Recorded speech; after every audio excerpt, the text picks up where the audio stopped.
Olimlar nazarida O'zbekiston Respublikasi Prezidenti Shavkat Miromonovich Mirziyoyev.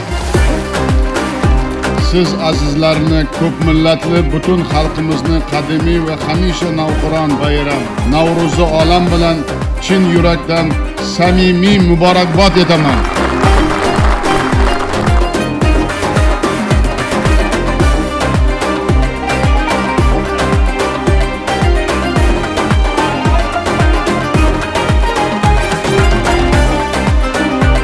Navro'zi olam hozirgi kunda barcha elu ellatlarni, jumladan Markaziy Osiyo xalqlarini yanada jipslashtirmoqda.